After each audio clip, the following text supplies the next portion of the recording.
questa è roba buona! Questi non sono rifiuti, ma sono una grandissima risorsa.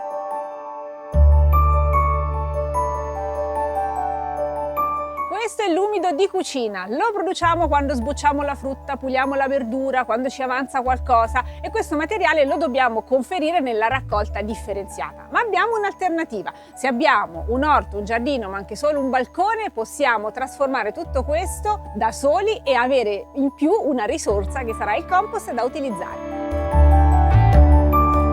Qui c'è un mondo di cose utili, perché le stesse proprietà che hanno i nostri cibi ce le hanno i nostri scarti, e una volta che vengono trasformate quelle sostanze possono tornare alla terra, per esempio l'azoto, il fosforo, il potassio, tanto per citare quelle più famose. Cosa vediamo? Allora, abbiamo bucce di mela, bucce di agrumi, qualche foglia di insalata un po' brutta, ci possono finire qua in mezzo anche i gusci della frutta secca, qua ci sono delle foglie di carciofo, dei rametti di pomodoro che sono pomodori da serbo e quindi abbiamo consumato in questo periodo, e così via. Qui ci può finire anche della carta da cucina che si decompone facilmente, i fondi di caffè, anche i filtri del tè, basta togliere il cartellino, quello colorato, ma il resto lo possiamo mettere dentro. Tutto questo è molto utile. Numero 1, usiamo gli scarti di cucina per fare il compost. Il primo modo, il più utilizzato e il più conosciuto, è trasformare questi rifiuti in compost utilizzando una compostiera. Le compostiere possono avere forme e strutture diverse. Questo tipo qui è un tipo molto diffuso, viene fornito spesso anche dagli stessi comuni, sono abbastanza piccole, si tengono in giardino e consentono comunque di trasformare tutto quanto in compost. Quando aggiungiamo il nostro umido di cucina dobbiamo ricordarci di aggiungere anche qualcosa di secco. Questo è molto importante perché avvenga bene il processo di compostaggio. Se siamo in giardino reperiremo facilmente delle foglie secche, dell'erba magari che abbiamo fatto essiccare, del fieno, della paglia. Se invece stiamo lavorando sul nostro balcone possiamo utilizzare anche materiali che troviamo in casa, come la carta appunto da cucina, ma anche il cartone, il buon cartone che avremo fatto a pezzi piccoli. Questo è un altro modello possibile di compostiera, lo preferisco anche perché ha più buchi, è importante che ci sia un buon compostaggio che passi abbondante ossigeno.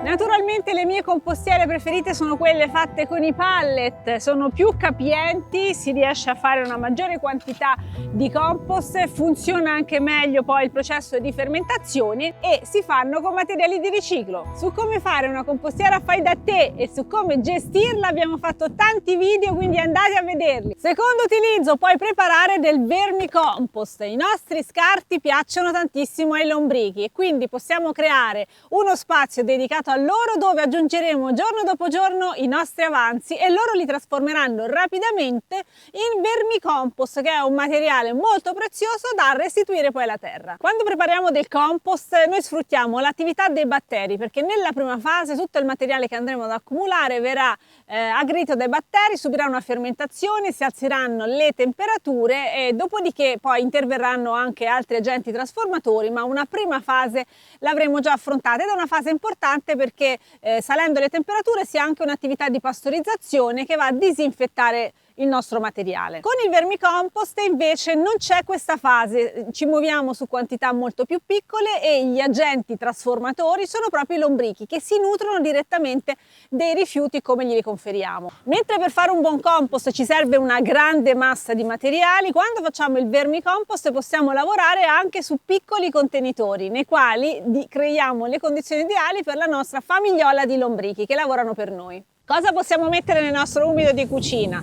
Tutta la materia vegetale che viene prodotta, quindi gli scarti della frutta e delle verdure di tutti i tipi li potete inserire ed utilizzare in tutti i modi che abbiamo visto. Poi però ci sono anche gli scarti di origine animale, come le bucce di formaggio, le ossa, eventualmente della carne. Questo tipo di materiale è un po' più complicato da gestire, quindi se lo volete inserire nell'umido vi consiglio di utilizzarlo solo per fare il compost e non per spargerlo così in giro per l'orto. Nel compost possiamo mettere anche i fondi di caffè che sono ottimi, possiamo mettere una piccola porzione di cenere, Mettiamo anche i gusci delle uova, magari sbriciolandoli il più possibile perché sia più semplice poi per loro decomporsi. Cosa non mettere assolutamente nel compost sono le deiezioni canine e la lettiera del gatto. Questi proprio non vanno smaltiti qua dentro. Una vermicompostiera la possiamo fare nell'orto, quindi la possiamo fare grande quanto vogliamo. Un sistema che viene spesso utilizzato è quello di recuperare le vasche da bagno e di farle diventare appunto vasche di vita per i lombrichi. In balcone invece possiamo o acquistare una vermicompostiera come se ne trovano già pronte in vendita o realizzarla da noi. Un sistema molto semplice si fa acquistando delle cassette di plastica che si possono impilare l'una sull'altra,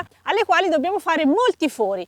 I primi li dobbiamo fare in basso, nel fondo della nostra cassetta, perché è da lì che passeranno poi i lombrichi quando saliranno di livello in livello. Il contenitore in basso invece lo dobbiamo lasciare chiuso e eventualmente ci applichiamo un rubinetto che sarà importante per recuperare la parte liquida che i rifiuti in decomposizione rilasciano, quell'umidità in eccesso che in realtà poi è un ottimo fertilizzante che recuperiamo, diluiamo e possiamo dare alle piante. Un tutorial per realizzare in proprio una piccola compostiera, vermicompostiera da tenere in balcone lo trovate nel canale di Cane Secco. Per iniziare la nostra lombricompostiera naturalmente abbiamo bisogno di lombrichi.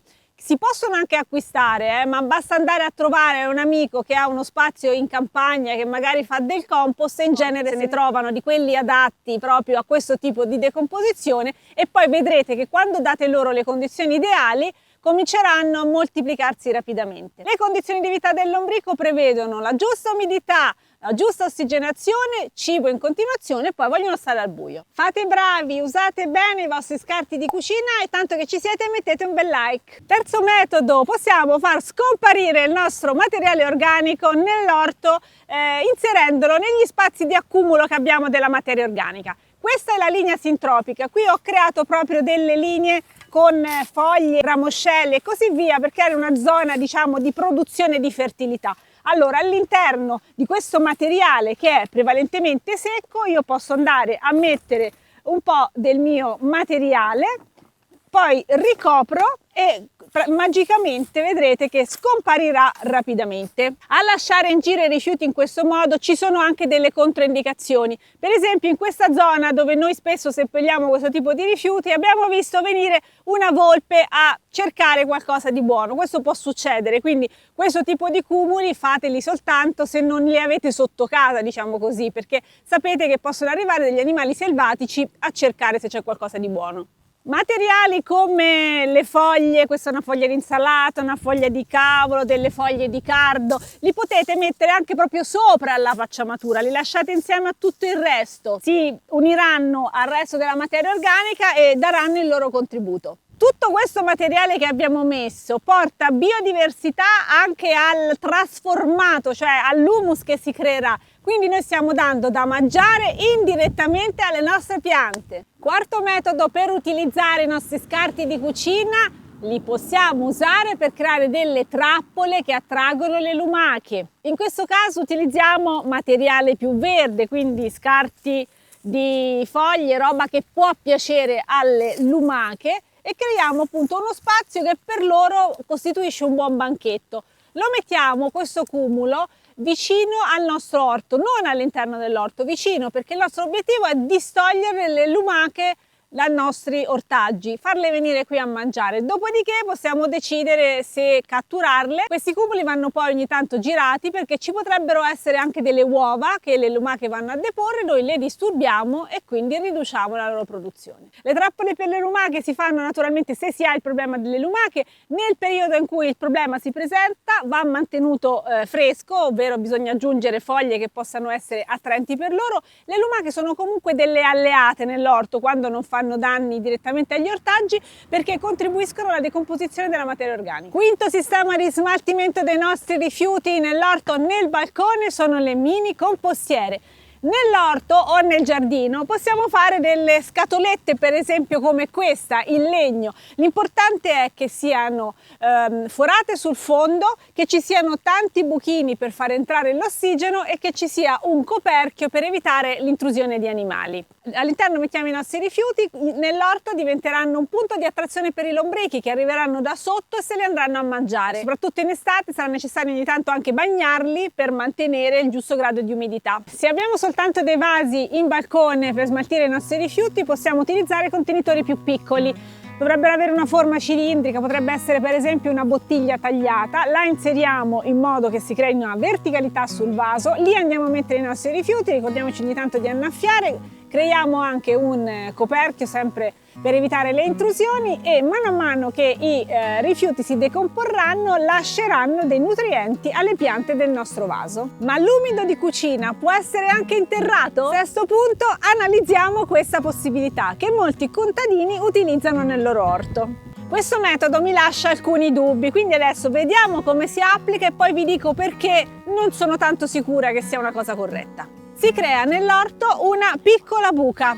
nella quale si vanno a seppellire letteralmente i nostri rifiuti. Ho fatto la buca e vado a mettere un po' dei miei rifiuti organici.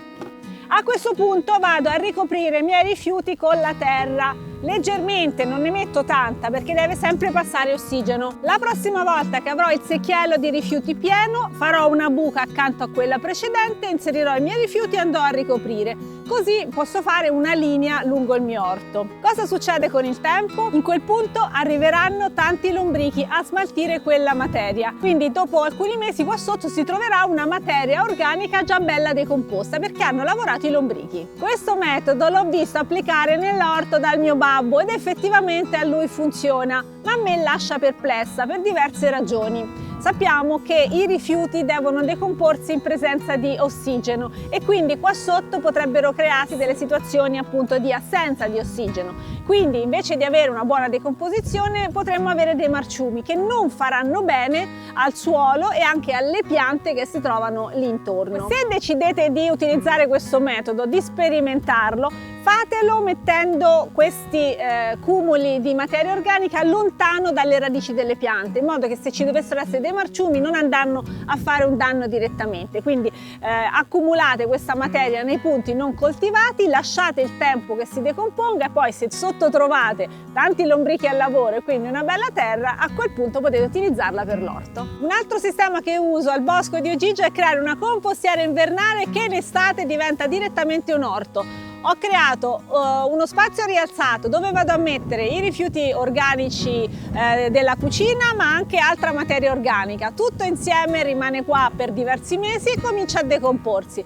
Nella stagione estiva vado a fare i trapianti, aggiungo del ben compost maturo nelle mie buchette dove vado a mettere le piantine, le quali all'inizio utilizzeranno appunto il compost maturo, ma mano a mano che espanderanno le loro radici andranno ad indagare anche sul resto del terreno e a catturare la materia che già si è decomposta e che è quindi pronta al loro consumo. Tutti questi metodi portano ad un unico risultato, ovvero questa materia qua.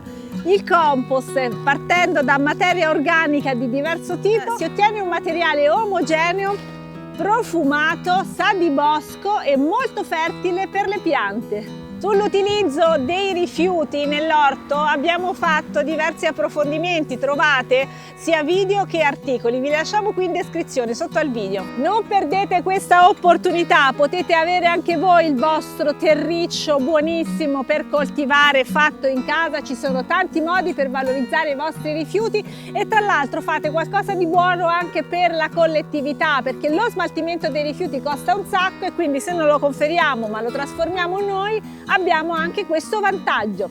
Grazie di aver visto il video, buon riciclo a tutti, ci vediamo al prossimo, ciao!